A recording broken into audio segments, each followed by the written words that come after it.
My father was a professor. My mother was a teacher, so I grew up in an education household. When I was in the first grade, we had career day, and my parents asked me if I wanted to be a doctor, lawyer, fireman, policeman, astronaut, the kinds of things that you think about when you're in the first grade. My dad is a philosophy professor. He, in the 1970s, every day he wore to the classroom this tan corduroy coat with patches on the elbows.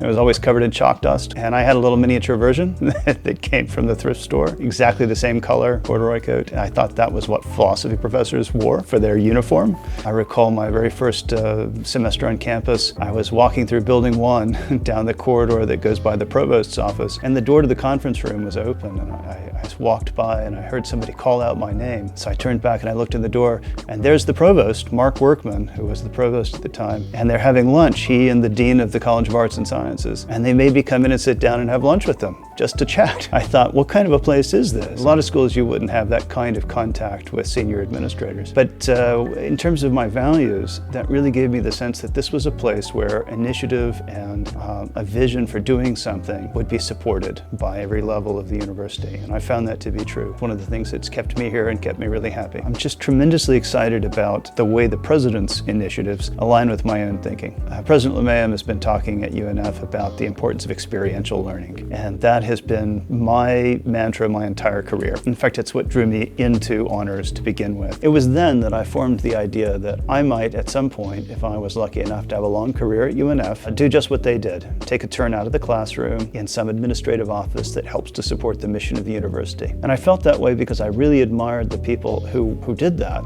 They were my models. People like Marnie Jones, who was a long-time director of the honors program, an associate dean of COAS, director of the Community-Based Learning Center. She was one of my models and mentors. And I could envision myself. She was a great teacher, but she also gave herself to the university when needed to help guide and lead programs. So the community part, I think we've got covered. It's one of the great features of the Honors College is that, especially that first year experience. That's going to be even more impactful when we open the new dorm in 2025, fall of 2025, the honors dorm opens. That's going to be huge because it'll not just be freshmen now, we'll have students across the age range, and I think really building the atmosphere of a residential college where people at the upper level can coordinate with people at the lower level, and there's going to be peer opportunities and mentoring opportunities. And then we'll have the programs that we bring into the dorm that we can't do now. I think that's just going to be huge.